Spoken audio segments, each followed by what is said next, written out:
when we talk about border security, it's a national security public safety issue. It's not just an immigration thing. It gets conflated. We don't Mm-hmm. care where you're from and what your intent is.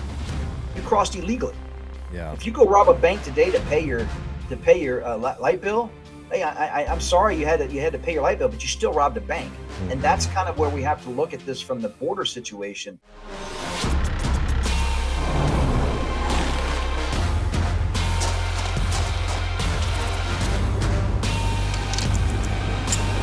Welcome to the Mountain Tough Podcast, brought to you by Sig Sauer. What is up, everyone? Welcome back to another episode of the Mountain Tough Podcast. I am Dustin Diefenderfer, CEO, and I'm so glad that you are here. We love seeing you dive into these episodes week after week. As you know, it is our goal to bring you an inspiring guest every single episode that helps you level up that mental fitness toolbox. They help you add some mindset tools to that mental toughness so that you can pursue your goals, so that you can live that abundant, virtuous life. If you are a new or a loyal listener and you haven't done so already, it does mean the world to me to see your rankings and reviews come through. The rankings and reviews just take a few seconds in the podcast store of your choice, whether you do the ranking or type out a review. That does two major things that are incredible. The first thing is iron sharpens iron. So I love seeing your feedback come through on the show, on our guests, on how we can improve. And secondly, the rankings and reviews do, through the algorithm, allow these episodes to get out to many more people to transform more lives. Shifting over to today's guest, this is a big episode. I've been waiting a while for this one. On the show today, we have Chris Clem. Chris is a retired Border Patrol chief. He was there for 27 years, and we're going to dig into the mindset and the mental toughness it takes to be a Border Patrol agent, and we're going to dig into the current state of the border, what's going on there, from the trafficking involved around the kids, to the drugs, to the cartel, and how that is impacting the country. But a big focus, and he does a good job today of staying on track around the mindset he had on the job, running into gunfire day after day, tracking criminals by himself. And he's going to share some powerful stories there and connect it to that mindset. Phenomenal episode. So stand by for my conversation with Chris Clem.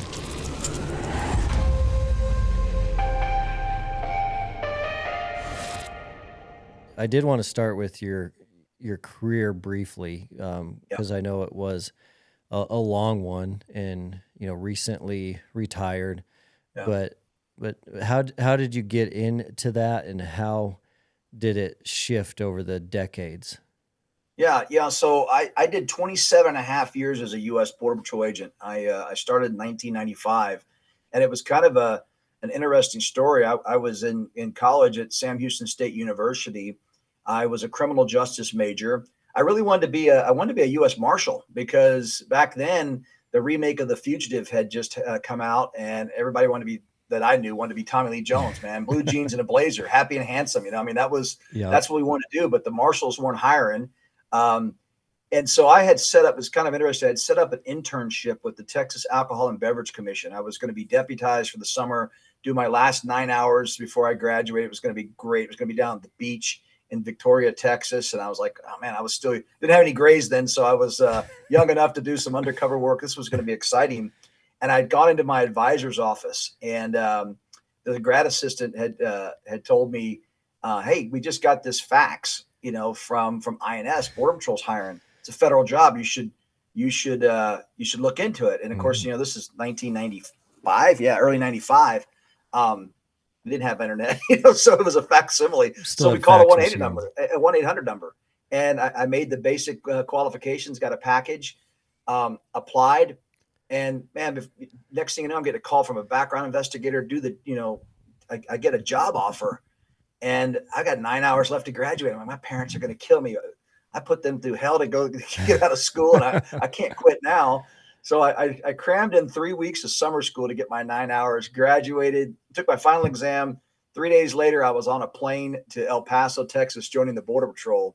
Had no idea what I was getting into. I'm from New Orleans, Louisiana. I grew up in Houston. I hunted and fished, but I was more of a city boy. Yeah. And I go out to the desert. There was more people in my high school when I graduated in Houston in '89 than there were in the entire county that I moved into in New Mexico. So talk about a culture shock. Yeah. But I fell in love with the job, especially as a young age. Everything was outdoors, and it was the boot heel of New Mexico. So I mean, right down the Continental Divide. It was arid, high desert, so it wasn't too terribly hot like it is in Arizona. Mm-hmm. But we were tracking people, tracking drug runners, and back then that was all marijuana back then. And I mean, it was such a great opportunity. It was a small station. There was only like 23 of us. Literally, there were times in my early career where there'd be one or two of us working an entire shift, covering the entire boot hill of New Mexico, which was 60 plus miles of north-south border and then east-west border. And to be back up would be 2 hours away, but we did it. And it kind of goes into that mental attitude was instilled from the academy all the way to the beginning of my job. Yeah. I wanted more. I had done a lot of, bird hunting stuff growing up. So I was fond of working dogs. I became a detection dog handler, which was, at the end of the day, it was the best job ever. Just me and my dog out there tracking people and catching dope. Transferred promoted to a senior agent out in West Texas in Sierra Blanca. That was mainly checkpoint work. It was kind of boring, but it was a lot of immigration work. So I got really smart on the job. And then came back to New Mexico as a supervisor, back to my original duty station. I promoted up through ranks and then ultimately took command of my first station in Truth or Consequences, New Mexico, which is really kind of a funny story because it has an awesome name, right? Truth or Consequences, New Mexico. Yeah. And if you ever followed the WWE and Mick Foley and Cactus Jack, he said he was from Truth or Consequences, New Mexico. But that was actually named after a game show. Really? Yeah. It was. So there was a game show. Oh my gosh, I'm drawing a blank on the guy's the main name, but Bob Barker was one of the hosts at the time, and they put out a contest. Any town that would be willing to change their name from their original name to Truth or Consequences, they did their first live show there. No way. Well, Hot Springs, New Mexico, changed it to Truth or Consequences, and it has this rugged, tough guy name, but it was after a game show. That is crazy. So I can at least say I was in charge of the Border Patrol Station, Truth or Consequences, New Mexico. But I took over. One thing unique about me is I had that station, and then we created a substation of Albuquerque, New Mexico. And then I took over a larger station near El Paso, the Isleta station, just a suburb of El Paso proper. But we went from a dozen people in Truth or Consequences in Albuquerque to over 200 in Isleta. Then I went to Arizona in Casa Grande, and we had over 600 permanent agents assigned there. And ultimately, I commanded 4 Border Patrol stations in my career before I took over and became a sector leader. I went to headquarters in Washington for a few years. Now, let me tell you something.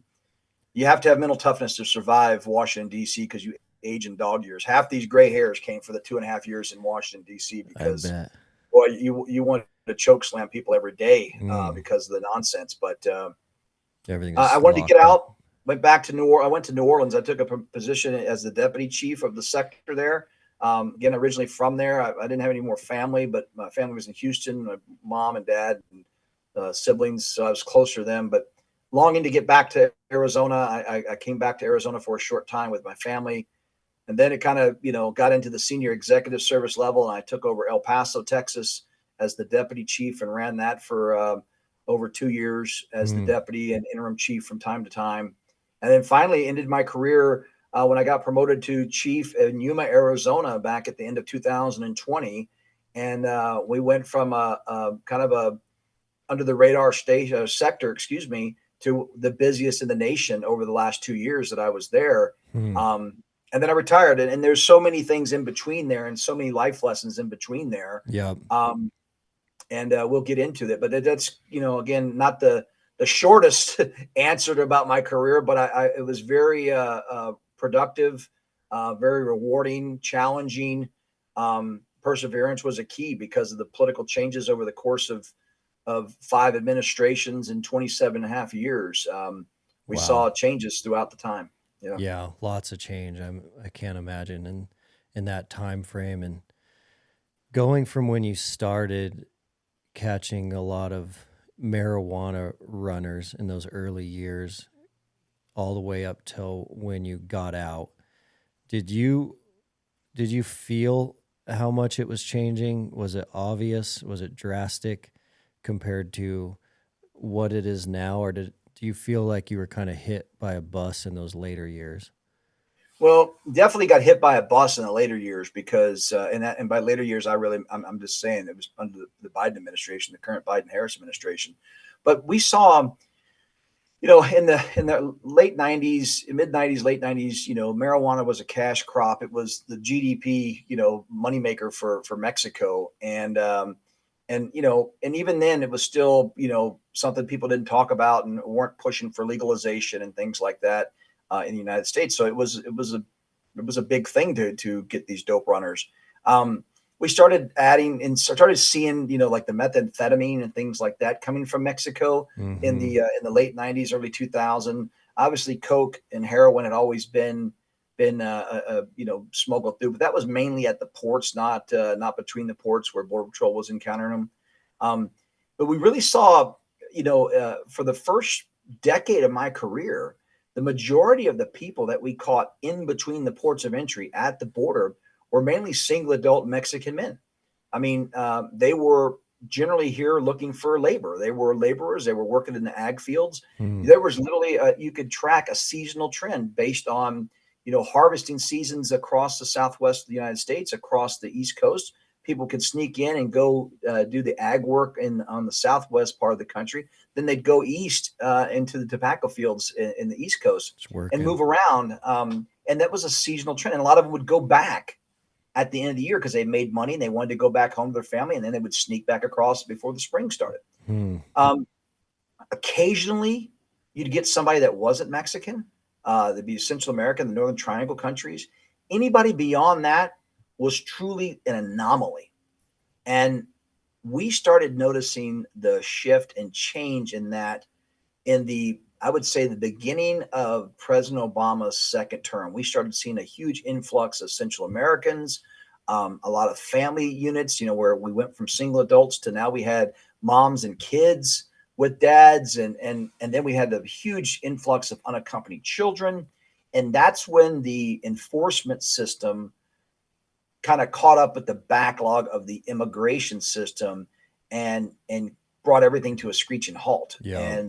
And it hasn't slowed down, you know. And even to this day, I mean, I literally just flew back from Pennsylvania yesterday, speaking, and people still think this is a Mexican problem. And I'm like, Mm. Mexico is part of the problem, but the people aren't. We don't see a lot of that. That means they're still there coming Hmm. across, but not to the level that we see now. 177 different countries is I think the number from last year that came out under this administration that have been arrested for entering the United States illegally. My understanding is 177. 193 different countries and governments recognized in this world, and we've caught 177 people, or 170 of those represented countries, I guess. That's a huge change.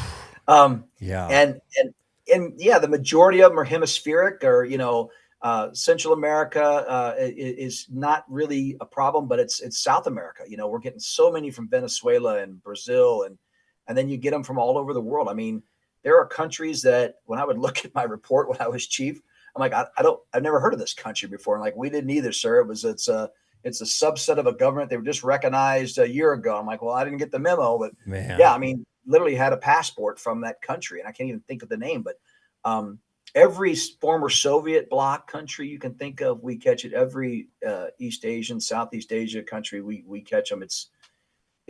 That's where the story gets lost in the mainstream media that this is a Mexico problem. We don't want to cut off our neighbors to the south. It's like, well, yeah, Mexico's part of the problem because they're passing right through Mexico, Yeah. and they're being bribed through Mexico, and they're being smuggled and trafficked. Mm-hmm. And so we got to cooperate with Mexico, but it's not the Mexican people and the Mexican culture that's the problem. It's a lot of the corruption that's within, and it becomes a global phenomenon. And that just to kind of wrap this part up is that's where the mental mindset and the change occurs when you're used to going up. You're tracking a group of 20, and you think they're going to be Mexican nationals, and they're whiter than you, and they're from the Soviet Union or former Soviet bloc, and you're Yeah. like, okay, they've Yeah. got a nexus to terrorism. Who are these people? What's going on? Or they're from Afghanistan or Iraq. You're like, all right, well, are these terrorists or are they? Mm-hmm. Yeah, so that all changes your whole vibe there, man.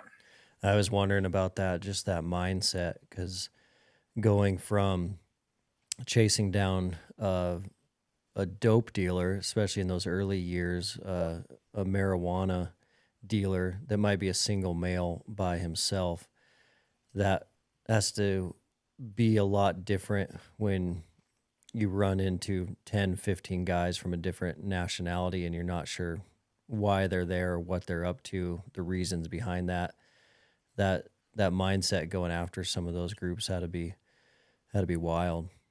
Yeah, you definitely, you had. I look back to my kind of my earlier days when I did a lot of the tracking, in New Mexico and West Texas. You had your typical, agricultural trails. Like you knew they were heading to an area like Cotton City, New Mexico, because it was nothing but chili fields and produce fields. And so anybody on that trail was typically a worker. They may run from you and quail on you a little bit. But if you cave chase, they're just going to like, all right, because they know the drill. They're more than likely be back in Mexico by the end of the day, and they'd try to sneak back across. I mean, that was kind of the cat and mouse game. But Mm-hmm. when all of a sudden that trail turns out and you're going through the desert and you look up ahead and you see brush piles that, oh wait, that's a bundle that's been buried, and you see a reflection of an assault rifle, like, okay, this is an armed group of backpackers. So you went from, am I just going to arrest some chili pickers, Yeah. or I'm about to get into a shootout Yeah. because of that situation. So complacency was you could never allow yourself to have your guard down, and that keeps you at red line. And so that's that stress factor that our military soldiers and Marines and SEALs all know, that all our teams in law enforcement, special ops, they all get that. And the thing was with the Border Patrol that I always thought was a little bit different is you go from just walking because you're tracking a trail and you just trying to maintain your keep your hydration going. You're not overworking yourself, but you're moving. And then all of a sudden you look around, you're like, I'm 5 miles from the nearest cut road where somebody can get to me, and now I'm about to get into a fight. And you're by How is this going to yourself. work, right? So Yeah. yeah, so you got to live to fight another day, and you had to make good decisions, and yeah, you didn't want to be a hero because typically you got your weapon, your pistol, and your magazines. You're carrying about 33 rounds on you, and hey, someone's going with me. Yeah. If they want to, but if 8 or 9 guys wanted to jump you, I mean, that's a fight. Yeah. And it's survival, and the odds are against you. So let me just tell you, there was a lot of that. Back to that mental toughness, there was a lot of BS thrown out there too, where you walk in a group of you think is 20, and it's a layup spot, and there's over 150 people there, and you're by yourself. And this happened near Portal, New Mexico, Portal, Arizona, near Rodeo, New Mexico. I did that. It was a group of about 150 people. We brought in total that night about 130. So I don't know how many actually. I thought it was about 150, but the total head count was about 137. I think was the number. Jeez. I was by myself. Man. And I had my radio, and my backup was, a half hour away. And so I'm acting like I'm coordinating on the ground with people, like, hey, come this way, and I tell them, and I kind of, my Spanish is kind of worn off now, but I would say, who wants to be first, and I would look and find a couple of the tough guys, and I would put them in charge, and I'd like, you get 10, and we want how many rows of 10, and I would put them in charge, and I would command that, and boy, that pucker factor is there, man. I mean, because if they rushed me, they got my weapon, they could shoot me. Yeah. And it would be at least a half hour before my backup even got close there. So you had to be prepared for anything. And that scenario is not, I mean, that's real. And that played out many times where you're walking a group and next thing you know, it's what you see on the scope at night, 5 miles out, looks like a group of 15. And then when they get there, it's a group of 50. And like, now I'm stuck in the middle of a group of 50. And you know, I mean, you had BS went a long way, you know, that was how you commanded that, you know, that officer presence was there. And, you know, and again, what you thought you were going after and what you ended up going after and encountering sometimes were completely opposite of what you expected that day. Yeah. And then there was the easy ones where like, you know, you got there and it was just a family of 4 that weren't running. And it's like, this was an easy night, you know, or, you know, for every of those tough guy scenarios and the hard ones and the ones like where you're like, phew, there was 100 more easy ones, you know, that they just were docile and didn't want to fight and, you know, wasn't a problem, but it was out there. Yeah. You know, it was out there. That is a unique mindset to that agency, because especially in that tracking scenario, those guys are so often alone compared to a military unit with a six-man team or greater. That mindset of going after those guys alone that's really fascinating. Yeah, well, you know, and I you know, every scenario and the training mission and the actual deployment mission is different. Mm-hmm. You know, when a 6-man, you know, SEAL team is going in somewhere, they know who their threat is. They know that firefight is going to happen, that there are IEDs out there, there are, you know, rockets out there, all those things. We know that we don't know what we don't know, I guess, you know, is it going to be an armed group? And so it's a little bit different. You know, but I also am not comparing what I was doing to a SEAL team that doing a breaching in a you know, an Al Qaeda, you know, stronghold. That's different. Different. Yeah. But what I would say that has always been a little bit hard to explain or get across is that we don't know who we're dealing with until it's too late. In other words, having somebody in custody and then walking them out of the brush to my vehicle, driving 40 miles to the office, and we've taken their fingerprints and realized that they're wanted for murder of a cop.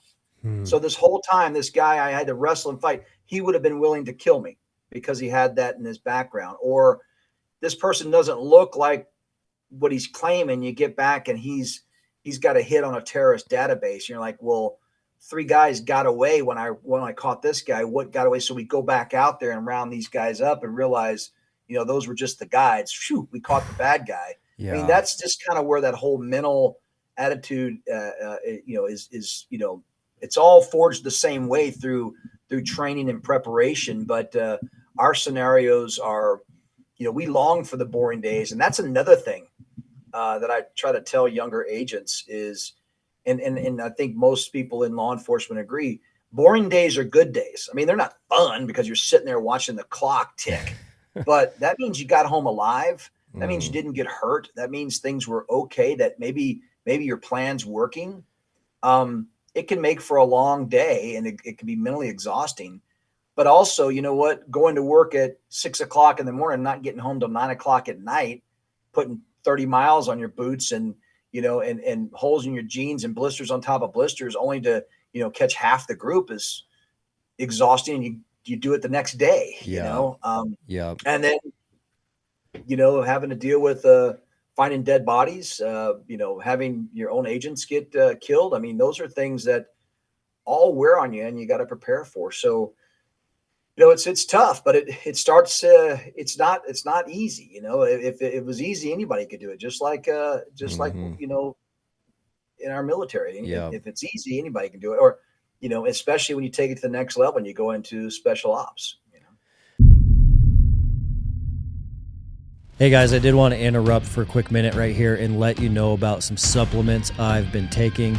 I did shy away from supplements for a long time. I was always cautious about what they were made out of, where they were from, and who the team was behind the brands. But over the last couple of years, I've got to meet the team at Mountain Ops from top to bottom, and they are an amazing group of humans. I've got to know the CEO, Trevor Farnes, really well, and he is a mission focused individual that cares about humans living a better quality of life so that they can have that abundant life. So over the last couple of years, he has helped me add some things that have changed the game for me. One of those things that I've added is creatine from Mountain Ops. It helps me maintain some muscle mass, but also it's a big player in cognitive function, one of the most researched supplements out there. Also, I've added reds, greens, and protein, all from Mountain Ops. What I found as a busy professional, always on the run, I do eat a whole foods diet for breakfast, lunch, and dinner, but on the go, it's hard to get enough vegetables, fruits, and protein. So I've added that from Mountain Ops, and it has significantly changed the game. I can feel it in my performance. I haven't got sick for a long time, and I can certainly feel it in my mental clarity as well. The last thing I've added is the Mountain Tough Hydrate product for the backcountry, for hunting season. When I'm in the hills, I do run short on those electrolytes. We even have a Mountain Tough flavor, the Mountain Tough Lemon Lime Hydrate, and that is a game changer for hydration in the backcountry. So I keep it really simple. That is all I've added to my protocol, and it has certainly helped me, and I certainly believe in the team and the culture behind Mountain Ops. They have started an initiative that's been around for a while called Conquer Hunger. Conquer Hunger is giving meals to hungry kids that aren't getting enough food, and they've given out over 6 million meals plus to kids through their Conquer Hunger initiative. So every order that happens at Mountain Ops, a percentage of that order goes to Conquer Hunger. So certainly an incredible company, an incredible culture. As a listener to the show, you do get an exclusive offer to Mountain Ops, so make sure you check that out. The offer is incredible as a first-time purchase at mountainops.com. So build your order if it's your first time. They are offering you a 20% exclusive discount. All you need to do is enter the promo code MOUNTAINTOUGH, all one word, all caps, for 20% off your first order at mountainops.com. You've been listening to the Mountain Tough podcast. I did want to back up for a second to the 177 country comment, because we talk about it a lot in terms of, I imagine that with so many people coming across over the last decade, that any sort of terrorist organization globally has had the opportunity to embed people all over the United States, and those embedded people can be just living a somewhat normal life in some United States city, just waiting for the organization to happen, waiting for the phone call to happen, waiting for some sort of call to action to create some sort of terrorist event, which seems very likely and doable based on the amount of people from the variety of countries that have come in to the United States without any documentation, without anyone knowing it. How much of a reality do you think that is in happening? Is that happening? How do you feel about that? Yeah, I have no doubt that that is a plausible scenario that could happen. You even have the FBI director who's testified half dozen times in the last year about all the bells and whistles that are going off when it comes down to, terrorist type events, across the globe. And so, when we take somebody into custody, we take their biometrics, their fingerprints, their photographs, and we match it against the database. And the database, you hear a lot of the people say, oh, they're all vetted. There's no vetting being done. It's either they have a record in our system, and it's either a U.S. record or it's a record from a country that we have cooperating policies and agreements with. Terrorist countries, we don't have those records. So if John Doe from a state-sponsored a country that sponsors terrorism comes across, he's going to get an extra interview. The Joint Terrorism Task Force is going to ask questions. We're going to run his biometric data, but if there is nothing, and we can't find anything, and the current scenario is they're supposed to be detained until their immigration hearing, and we know that that is not occurring, they'll end up being released into the country because, well, we got no records on them and we can't hold them, and we can't, and that country is not accepting removals of their citizens. Yeah, to your point, they could just sit there and bide their time for a year or two or more. And that's kind of my concern with this current administration. If Harris was to win, those organizations that are looking to do harm, and they're out there, we've got plenty of threats against us. They may be taking this, why buy the cow if we get the milk for free? We can build our army, if you will, for another 4 years. And so that is a plausible concern. Now, to put our mind at ease to the extent possible, we're in the human business. So our agents, I mean, they're looking at everything. And if it's something's, we know that if it doesn't feel right, it probably isn't. And they're going to peel back every layer they can, and until they no longer can. I mean, I had standing orders when I was chief that anybody from a special interest country would be prosecuted if they had any background, right? Like, we have the discretion whether we're going to criminally charge somebody or not. But if they had come in here and there was any nexus and they were from a special, we would prosecute them. And that gave us more time to make sure that every stone is unturned, and to make sure, because I did not want somebody caught, checked, released, and then find out a month later they were the mastermind behind something that happened. Yeah. And so I was always to do our best. Look, I mean, I don't ever want to broad brush a culture or a race or a nationality, but let's call it like it is. China right now is our biggest geopolitical foe. I mean, they are capacity building all around the world. We're arguing about pronouns and which bathrooms to use. They're going around the globe, rebuilding and expanding. We have arrested over 50,000 Chinese nationals who have entered the United States illegally in the last 2 years. 50,000.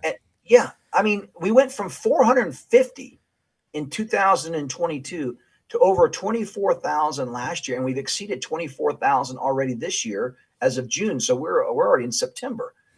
If just half a percentage of them are subject to coercion, because you just can't leave China, you got to kind of be allowed to leave China. If just 0.5% of that would be willing to do something because they're coerced because of the way the communist Chinese government operates, that's a problem. And these people are been released and they're moving about the country. And we know that we've sold farmland to China and all. I mean, this is a problem, and it's not to cause panic, but it's to cause pause and let people realize that these policies and these things that are going on our border are actually creating a possible doomsday for us if we don't shut it down, make sure people only come in the right way, give the Border Patrol agents the resources they need to do their job so we can ultimately to protect our Americans. And I mean, and again, that's just one country. We know that they're coming from all over. Like I said, 177, I think, was the latest number.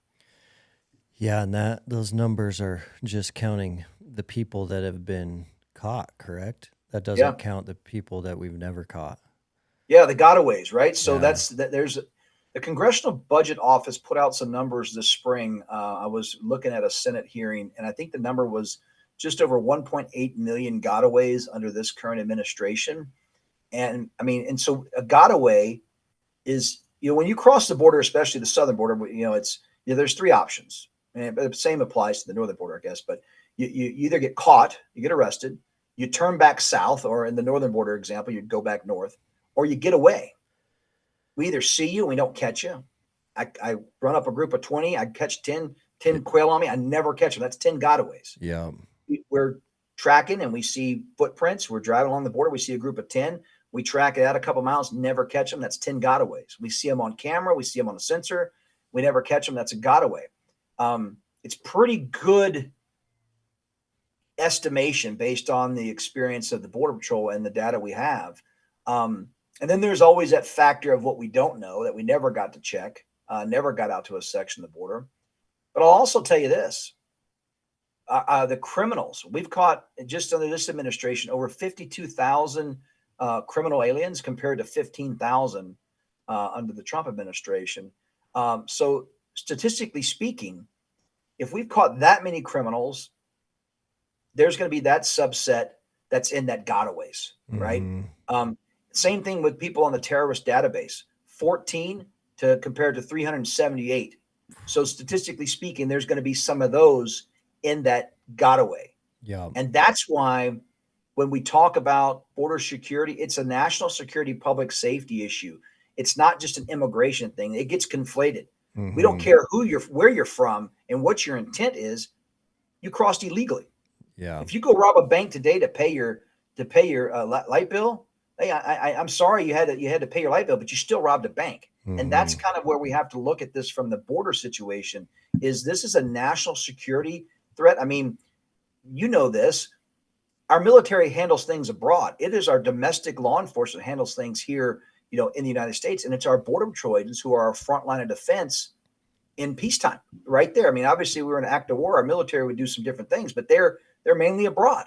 So it is our border patrol agents. So we have to look at this as not just an immigration issue, but a national security and public safety issue. And for anybody to argue otherwise, just look at the video that came out of Aurora, Colorado the other day. Those were illegal gang members from Venezuela who came in illegally, and some were caught and released, and some never got caught, and they showed up in these places. What part of public safety and security, are we missing? Yeah.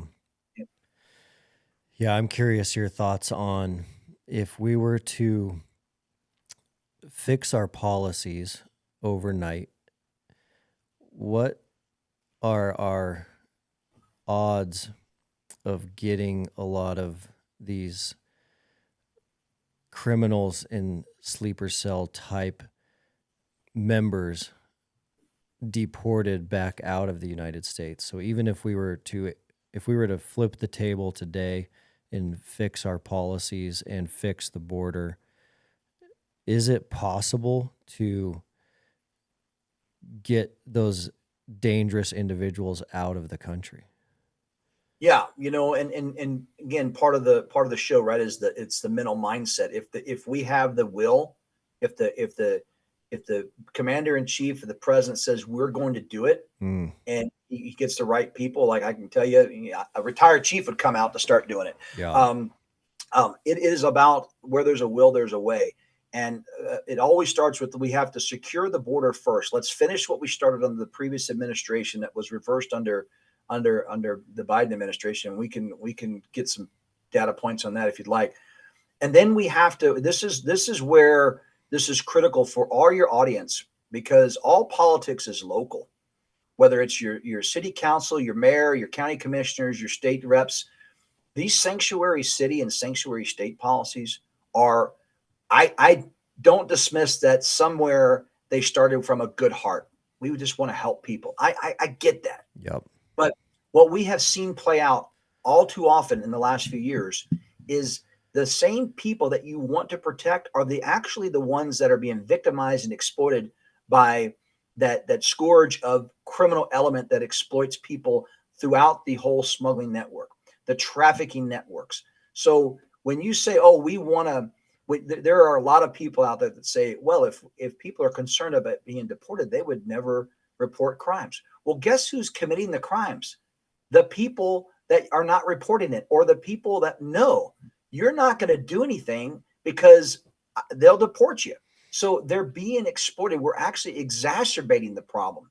We need to move from a sanctuary mindset to a cooperating mindset. And we need to make sure that law enforcement at the state and local level have all the tools to include access to our federal law enforcement. We need to make sure that our federal agencies, like run by the cabinet secretary, saying, no, we will go after anybody that has broken the law. And if the city of Aurora, Colorado calls and says, we've got 5 guys that are Venezuelan nationals, ICE needs to be right in there to swoop them up. Yeah. These are the things that need to happen. And just so we know, or people know, there are practices and policies and laws in place to help victims that are here illegally. So if you are a victim of a crime, there are ways that we can give you immigration status, even temporarily, and move towards a long term. If you are, number one, a victim, and we want to help you, but Trafficked. most importantly, if you are a witness, Hmm. if you are going to help get a prosecution, we are. This administration is abusing the parole program like none other, letting people come in 30,000 at a time just so they can make a claim.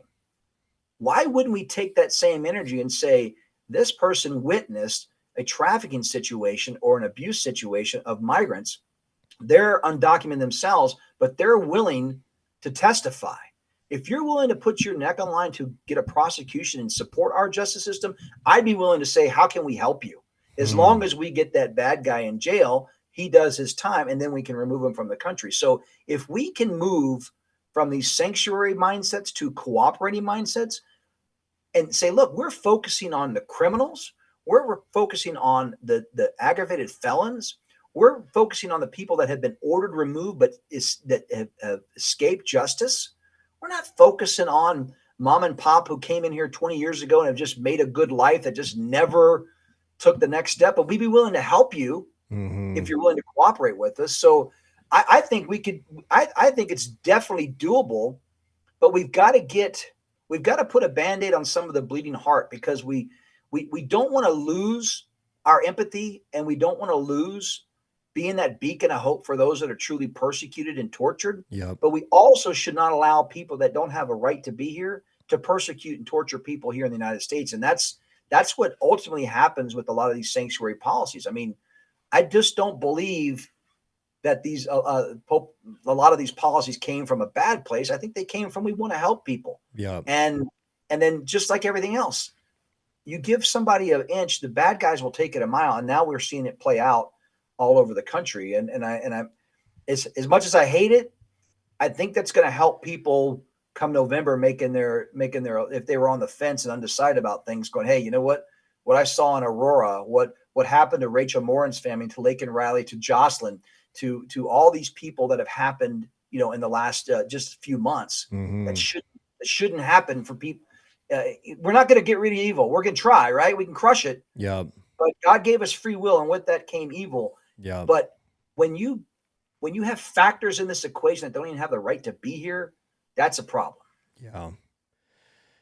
Did you see that shift over your career as well? The shift to, the fentanyl and the cartel. A lot of the stories that I've heard recently is essentially the border is open, but no one is crossing that border without some sort of cartel connection. So even though it's open and you could come in, no one's coming in without the cartel allowing that to happen. Because they're allowing that to happen, there is some sort of deal on the back end of that. So Yeah. is Yeah, that no, is that a true you're statement? 100% right. 100% right. Nothing crosses the U.S. border legally or illegally without some kind of cartel influence. And when I say, let's start with legally, the truckers in line to cross through a port of entry, there are certain lines they can get into. There's a fast way, and then there's the long way. And if you want to go in the right way, in the fast way, you're going to pay somebody to get in that line on the south side, and that's Hmm. going to be connected to the cartel. If you cross anywhere between the port of entry illegally in the United States, every section of the border on the south side is managed by the cartel. Whether it's Sinaloa, whether it's it's New Jalisco, whether it's the Zetas, whatever the case, maybe Gulf Cartel, whatever it is, it doesn't matter. They're all cartel. They know their points, and no one crosses without paying. And Jeez. and I saw that shift. You saw it in the eyes of the individuals. I noticed it in the mid 2000s, where you started seeing a little, like, people that had less, they're a little more dead behind the eyes. Like, there was people that were workers and they were trying to work, and there was a human there. You could talk to Hmm. them. And then you started seeing this, like, just kind of, these people were doped up. They had been exposed to things. I noticed that in the mid 2000s. And then, over the last, few years of my career when we started seeing, literally 3, 4, 500 at a time being pushed through gaps in the wall. I mean, they've already paid most of their price. That organization had already recovered their fees, moved those bodies to the border, knowing the Border Patrol was going to be, tied up processing them. And then that's when they would push things through other parts of the border because they know it was left wide open. Mm-hmm. But there was when you've seen evil in people's eyes, you never forget it. When you stare down somebody and you're like, and you see the tattoos or you see some of the emblems, you're like, we know where you got that and how you got that. You've killed people and you know it and you sense it. And the first time, and I go back to, these were sicarios before people even knew they were sicarios, that we encountered in when I was an agent in New Mexico, and caught them a couple times. And it was like that second or third time when you realize, hey, wait a second, these just aren't farmers, farm workers, right? And lo and behold, we were able to get some information and some intel and realize what was going on. And there was a whole different look about them. If you lined up 100 people, you'd pick out who doesn't belong. And it's like, these guys, you could tell in their eyes and their mannerisms, and that's real. And it is such a profit-making business. The big shift has been, cartels are business, right? They're commodity neutral, whatever's going to make them money. Mm-hmm. But moving people is so profitable and very low risk because they're paid. Most of them are paid in advance, at least partially. They've got them on the south, when they get across. The current administration, the government's completing the smuggling cycle for them. They show up where they're supposed to show up. They're going to be put to work. They're going to be either indentured servitude or traffic, because a lot of them don't know their traffic until it's too late, to pay off that debt. Sending money back. Yes, sending money back, right? Working it off. If it was narcotics, if it's drugs, you have to manufacture it, you have to smuggle it, you have to get it to its destination, and then the money has to come back. Mm-hmm. And then anywhere in that cycle, it could be intercepted. Where people are flying in, they're getting moved to the U.S. border, pushed through a gap in the fence, and the smugglers are done. We just know who you are. We've got all your money. We know where your family is, and we know where you're going because we push you through Yuma. You're going to be at Sky Harbor Airport probably within 3 to 4 days on a flight out. We'll be following you. I mean, that's how they work. That is wild. Yeah. And kind of when we talked about terrorist groups and being embedded, the cartel's embedded. They're a terrorist organization by definition because that's what they do. Mm-hmm. So they're embedded all over the U.S. as well. Yeah. I mean, it's not odd. It's not, so like the Tren de Aragua, that's the Venezuelan game, the TDA. I mean, just like, and by the way, we're talking about them right now, but MS-13 hasn't gone away. They're still all around the country. So, these are pull factors for groups. People know if you're from Venezuela and there's a Venezuelan stronghold in the Denver metro area, you get to Denver when you get released. And then that's when the gangs come in and say, well, we know you're from Venezuela. We know your family. We know your cousin is one of us. So now we own you. Jeez. And that's what's happening. So kind of go back to what I was mentioning earlier. We've got to end the sanctuary mindset, and we've got to go cooperative. And again, it all starts with stopping the leak, which is the current policies allowing these people to come in. Yeah. So when did the fentanyl show up? That was probably when we first started discovering it.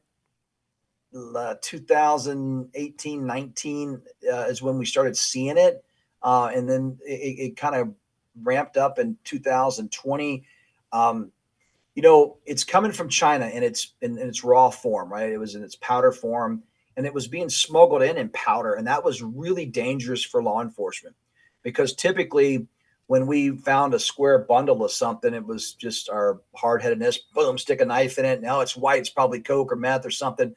And then that powder was, making people sick. And so that was a big problem. And that's when everybody kind of went, whoa, wait a second. We had seen prior to that, and I don't know how much further, but they were like, we were catching packages of coke and meth and heroin that would be laced with some kind of powder. that was making people sick. It was the fentanyl. It would come to find out that's what it was. The last few years, it's trended to more of back in pill form because it's easier to transport and it's safer for the handlers and for the environment. So like if you got a powder and you get any kind of moisture in it, it's gone. But at least a pill, you could salvage it. Yeah. So when it's coming in its pill form or its raw form, it's getting to these clandestine labs. It's getting pressed into pills to be counterfeit pills, get smuggled in, and then they can, of course, crush it and repurpose it however they want when they get to its final destination.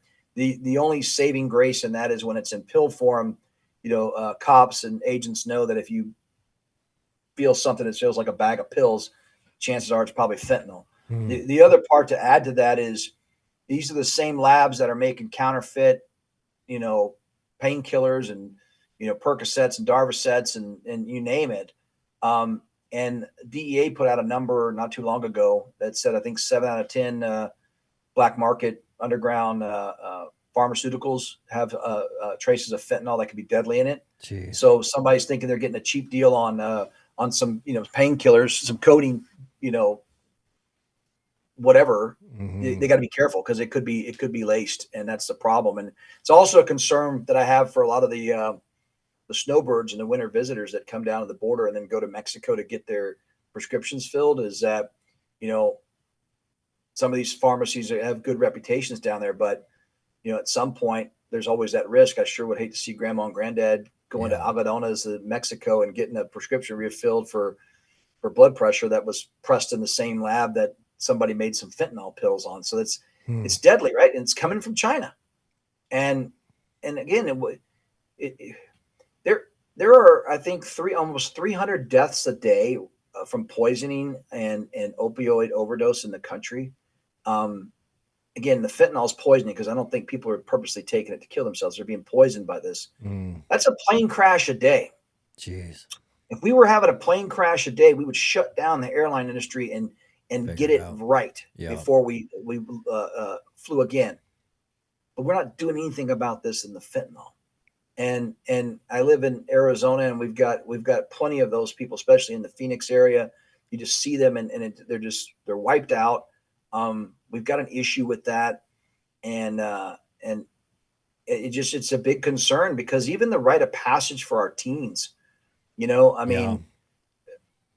kids. I told my kids growing up, and of course they're older now, but I'm like, you can't even just enjoy life and sneak a hit off something, you can't accept a beer from somebody, or if a friend said, oh, hey, Joey just brought these great gummies, they're supposedly awesome, and you think you're going to take it, it could be counterfeit and laced with fentanyl, and you're dead. So you can't even enjoy life anymore. And I'm not advocating that, believe me, but I'm also real. And I know how I grew up and what was going on in my world growing up in the big city, that was just part of a rite of passage. Yep. High school parents parties. are gone, so they don't hear this anymore. But I mean, you just did things, right? I mean, and of course, my dad knew the way I parked my truck at night if I'd been out drinking, and I usually made me get up early and do work, and I regretted it every day. But that's the part that we have as parents and a responsibility as community leaders to make sure that we end this kind of crisis. And again, we're never going to get rid of evil because of the free will that God gave us. People are going to do bad things. But if we can mitigate it through enforcement and a combination of enforcement and education, we can save some lives. And that's the whole key, because it all comes back down to we got to secure the border. We got to harden our ports. We have to give the resources so we can live the American dream and not be fearful of people and things out there. At least not be aware, but not fearful of it. And right now, it's too much fear out there that we got to get this fixed, and it starts with the border. Mountain Tough is the fitness app trusted by the dedicated. Mountain Tough ethos is backed by, we've always wanted to be the best in the world at helping our customers become more mentally tough. So inside the Mountain Tough app, you're not only going to find all of our physical training programs, but you're going to find additional training as well so that you can stay sharp physically, mentally, spiritually, and nutritionally. The Mountain Tough app also allows you to train no matter where you are, anytime, anywhere. Additionally, the Mountain Tough app is going to have programs from beginners all the way up to elite athletes. And all of our programming is structured in a way that you can start with no gear at body weight, and you can go all the way up to programming that is full gear. So you can do that in a robust home gym or your local gym. There's no excuse for you not to start today. With Mountain Tough, you can conquer your goals with the ideal program for your lifestyle and schedule. Train with equipment or just your body weight on your phone, tablet, TV, or web browser. Most importantly, Mountain Tough will help you train your mindset so you are always ready for anything life throws your way. Mountain Tough is offering the Mountain Tough podcast listeners an incredible offer. 6 weeks free on the Mountain Tough app. All you need to do is use the code MTNPOD to redeem your 6 weeks of training. That'll be a 14-day free trial plus a whole additional 4 weeks of training. Just go to mountaintough.com and enter code MTNPOD for your 6 weeks free on the best-in-class physical and mental training app.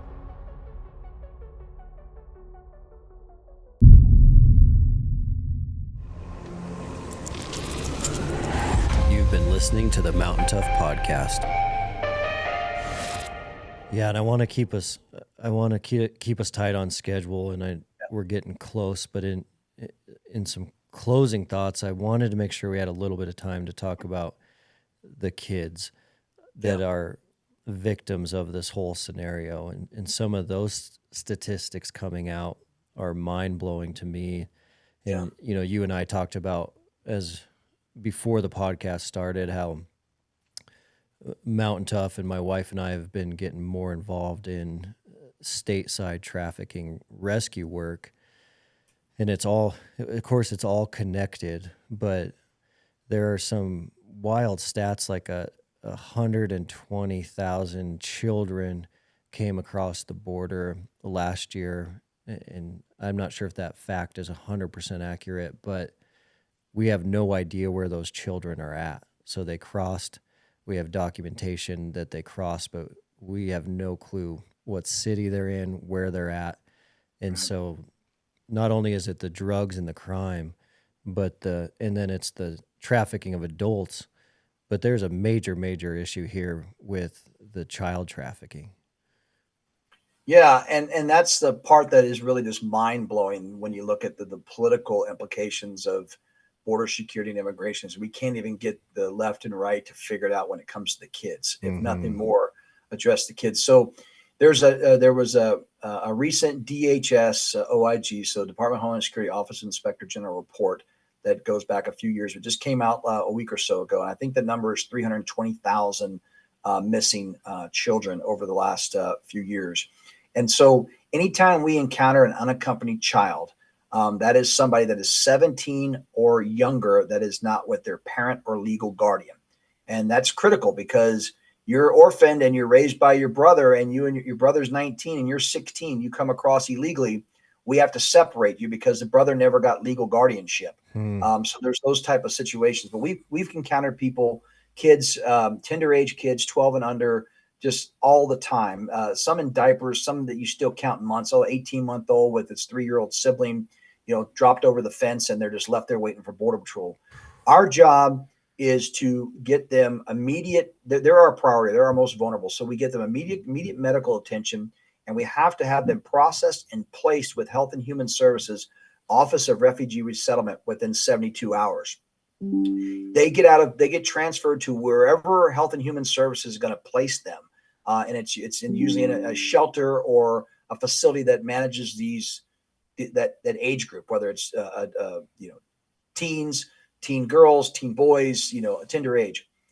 What happens is their job is to prioritize placement and reunification with family or a sponsor. So if this child has a relative in the United States, that's going to be their priority. And unfortunately, I don't think they care what the status is of that relative, but they want to place them with a relative or a sponsor.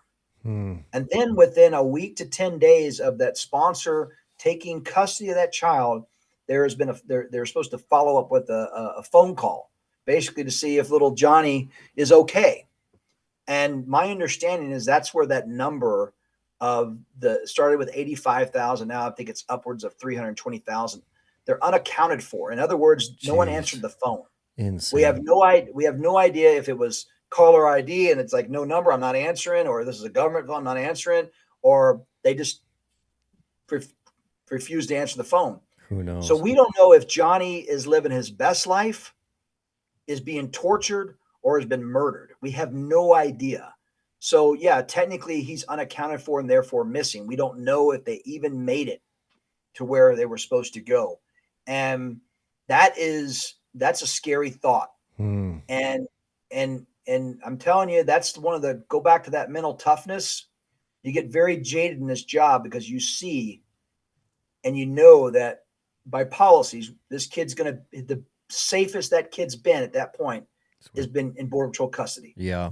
And you see agents actually holding them and playing ball with them while they're waiting, because we have no idea, because we work for the government. We know that the lowest bidder may be the one making that phone call and saying, oh yeah, well, come get him, you know, and that's frustrating. I want to be optimist. I want to be optimistic, I guess, and hope that these are just people that just, I'm not answering the government's phone call.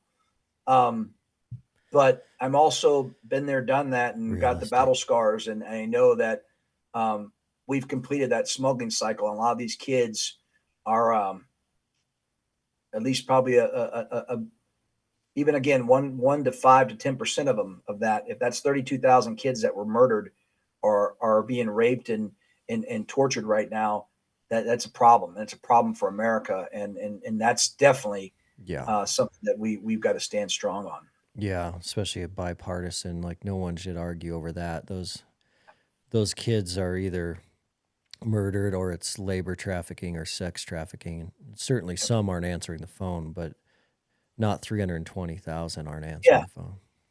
You're right. And I mean, that again, I think we could talk a whole other day on all the what ifs and how we could fix this. But I would tell you that, you know, it's a message my wife has always she's a lifelong administrator, and she's a special education director.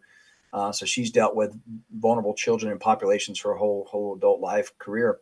Is clear is kind. And we need to send a very clear message of how you get to the United States, how you can receive benefits in the United States, and how you cannot, and what is right and what is wrong. And if you qualify, we want to find a pathway to welcome you here if you're willing to do right by this country.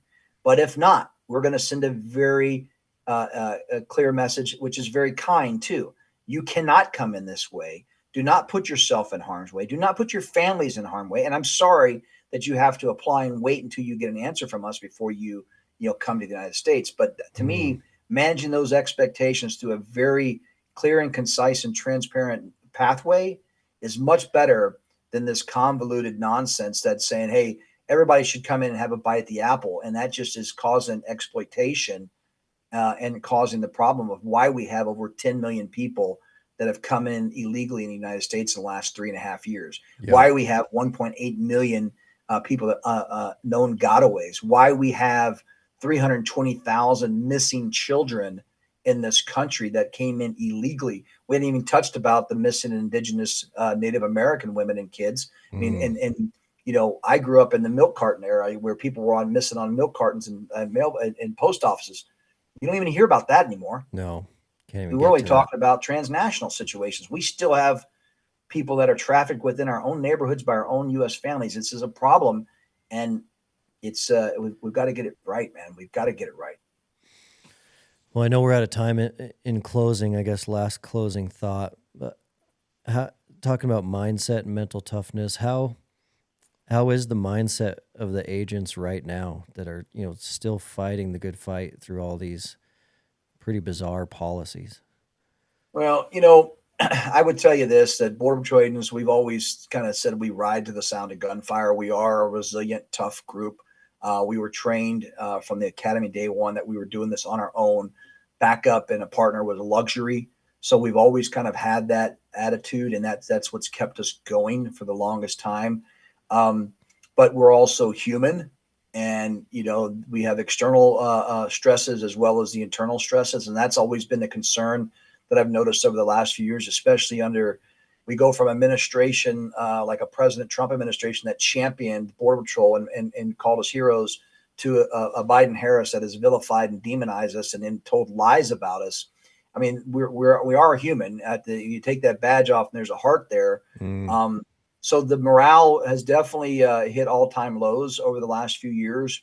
I spent a lot of time focusing on the resilience and mental health piece, bringing in athletes and people from other venues to come in and thank the agents for what they're doing, and just really giving them tools to say, we have to continue to do this. We really, like make them, the buzzword or the acronym STAMA. Anytime we got a situation going, I want them to stop, think, act, manage, or assess, manage, and act. Stop, think, assess, manage, and act. Don't just run into something, because I need to make sure that did you get a good night's sleep last night? Did you hydrate? Did you eat? When was the last time you had some water before you go respond to that sensor? I want them to be mentally strong and tough and prepared, because there's so many distractions going on both at work and in our private lives, that when they cross over and you feel like you're losing a purpose or a sense of purpose when you're mission driven individual and you're having problems at home, and then the policies and the work stuff is starting to add up.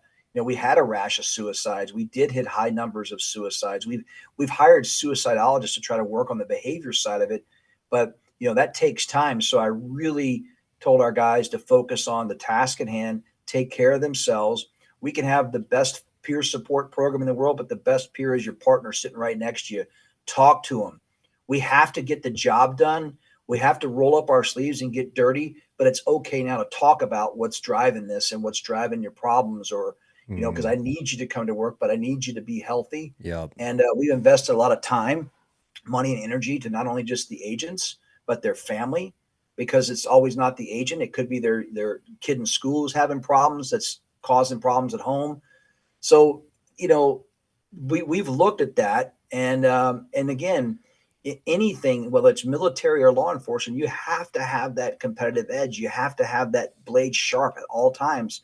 But, and that's kind of where I always focus on: mission, people, and self. That was what it was all about. But at the same time, it's okay to talk about it and get the help you need. If you need to take some time off, let's do it.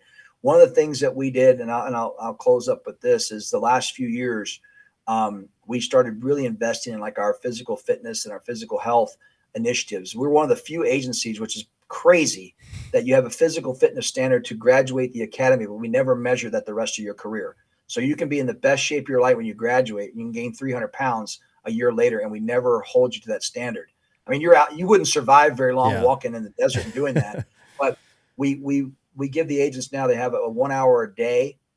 Started with 3 hours a week to now it's 1 hour a day on duty to make sure that they're exercising. That's amazing. And getting some kind of physical activity, because especially when you're spending days processing, you're sitting behind a desk all day. You know what? Get into the CrossFit box at the gym, at the sector, go out there, and that's really really helped them overcome some of the morale issues, and keeps them sharp, because we know and we pray that there's going to be things done correctly on this election, and we get the right people in charge so they can go back out there and do the job that they planned on doing. But we didn't want to lose focus, and I couldn't change policies, but I could change where I put my money, and we invested it back in the workforce, and all the other sectors kind of were doing the same thing. So I feel very confident that our men and women are doing a good job in maintaining and surviving this current situation.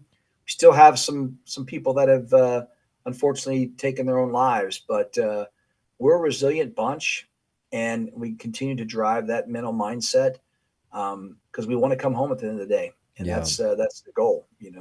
Man, I love that. I love the the physical, mental, that holistic training is what we're all about too, and it definitely makes a difference. It's one brick in your day. That workout, it's not everything, but it's one brick that can keep you on that right track mentally. Yeah. can be a Well, game we've really taken a shift over the last few years, starting that mindset at the Border Patrol Academy. When I was there 30 years ago, or nearly 30 years ago, it was 2 hours of PT. Then it was all the law and the shooting and all the fun stuff too. But PT was just part of it, and it wasn't just it was running, and then it was all the arrest techniques and stuff. Now it's been we've all learned in the evolution of fitness and the connection to mental and physical fitness. They've taken that where it's not just a part of a curriculum; it is part of your way of life yeah at the academy from day one.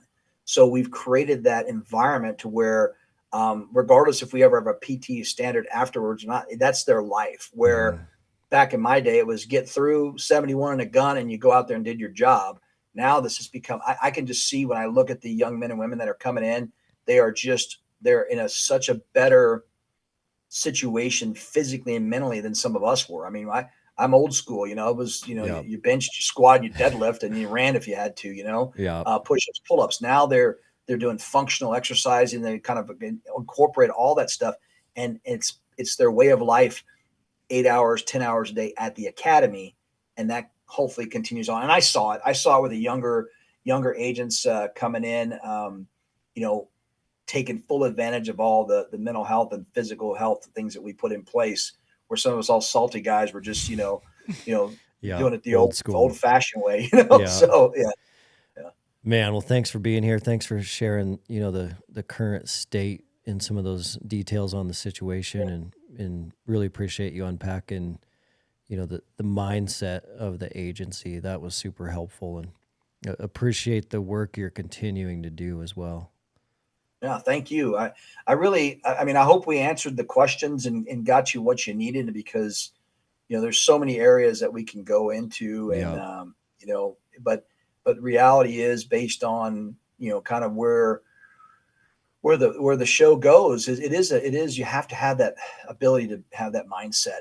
You got to be Hmm. flexible and nimble at the same time. You got to be laser focused. I mean, it sounds weird, but it really, until you've lived it Yeah. in some capacity, I mean, you've got to be flexible and nimble. But how are you flexible and nimble but major laser focus at the same time?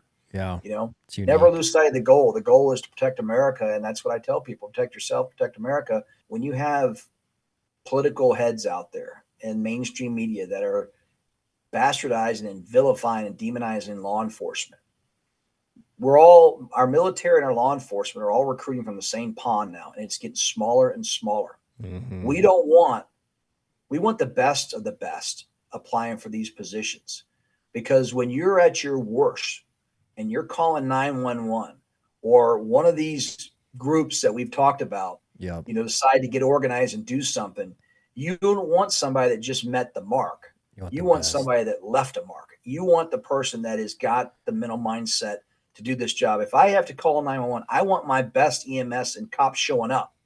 I don't want some guy that just said, I was just looking for a job, and nobody, they hired me. We So don't want true. that. So we've got to create a new generation of service leading people and service minded individuals that will go out there and answer the call and not ignore the call. And that's the one thing I would just ask to preface or close out the episode is, hey, we need good men and women that are Yeah. willing to fight for this country and right and wrong, and we need to support them, those that do take the call, whether they answer the oath to join our military service or answer the oath to join our law enforcement. We've got to have the right people with the right mindset, because in our time of need, we don't want the low bidder answering the call.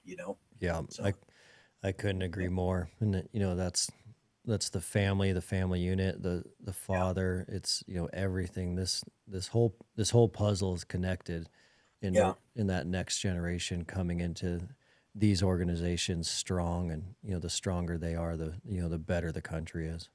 yeah. Well, I tell people, I was telling an older group the other day that was at some place I was talking to. I was like, you need to pick up the phone and call your grandkids and your niece and nephews if they're voting age, and give them sage advice about, look, hey man, if you want to call yourself a cat and have blue hair and whatever, that's fine. But if you do not if we do not have a country that's based on the foundation of our Constitution, if we don't have a republic, if we continue to go down a slippery slope to where they are censoring, if you don't think that you're going to be censored, if you don't think that your rights are going to be chipped away because of some nefarious plan, you're fooling yourself. Yeah. And again, what consenting adults do behind closed doors is none of my business. But we're not going to have that if we allow people to come into this country and influence and strip away our own rights, and we allow politicians to be complicit and complacent with that because they're garnering votes. And we've got to get it right, man. It is a concern. It's crazy. Yeah. That's why I'm grateful for people like you that have these shows and have the organization that gets the right people together collectively, because it gives me hope that when I see people that are like, hey, there's a lot of us out there. We're a silent majority, and that's the thing. And we've got to be a little bit more present and more vocal. And that's, to me, is because that'll give the ones that are normally speaking out the confidence to speak out. Yeah. Political things aside, nobody thinks twice about wearing a "I'm with her" or Harris shirt right now. I wouldn't say anything to anybody. I may give them a funny look. But if I was to wear a 47 or MAGA hat or something like that, people would have no problem bashing me. Yeah. And we got to be, and of course I welcome it. Come on, but and I'm not here to endorse or denounce. I'm just saying it can't be one-sided. Yeah. And we've got to be able to talk about this in a way that looks out for the best interests of America and people. So, and again, I come from my wheelhouse is the border security side of it. And I see it playing out, and I'm like, if they're willing to do this now, what are they willing to do if they had complete control for the next 4 years? And that's fundamentally changing the United States. And that wasn't just a political speech in 2018. That was a plan, and people ignored it. And now we're going, whoa, what's going on here? And wow. Again, I'll keep my, I'll again, I can go on forever on this. I literally, we could have done an 8-hour podcast, man. And I get long-winded. I get it, but it's just important, because there's so much out there that's in this brain and experience that want to share. But we'll appreciate. I appreciate. No, thank you very much for having me on, Dustin. And just this was a great opportunity, and I know there's so much to say, and I know I've kind of bounced around a little bit, but if we can, that was great. Follow up, let me know. Yeah, so, cool. Awesome. Well, thank you. Appreciate it. Have a good day.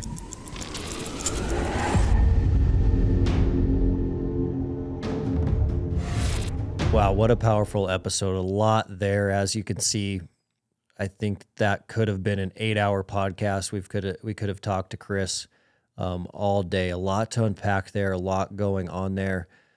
But remember, every episode we're looking for that golden nugget. What's the golden nugget you can take and apply to your life today, tonight, this afternoon, that is going to level you up and is going to change the game? The big golden nugget for me on that one was when he discussed what the current Border Patrol agents are doing and how they're doing that hour of PT on a functional fitness trajectory every single day. And he talked about how, suicide is a real thing. Suicide is going to ramp up under this stress, under these policies, under this negativity. But there are little bricks you can put in your day that do create that fortress theory. So the fortress theory is every decision I make is a -1 or a +1. And the +1s give me this brick, and these bricks I start building around my life. So it's called stacking. And towards the end of the episode, he talked about how the agents are doing that now to fix that mindset and be ready for when anything changes. They're going to be ready because they're laying those bricks day after day. And that's always been the Mountain Tough mentality, is how are we laying bricks mentally? How are we laying bricks physically? How are we laying bricks spiritually, nutritionally? every single day so that we're always ready for anything and that we're living that abundant life. So big episode, a lot in there, a lot to unpack around the situation currently in the United States. But remember, don't be scared of a fight that will never end. And some of these fights can look like they're too big. There's nothing we can do. But anything we do to push back injustice is helpful. And if we don't push back injustice, it will sneak around and bite us eventually. So thanks for being here. Love you guys. And we'll see you on the next episode. Thanks for listening to the Mountain Tough Podcast. We'll see you next week.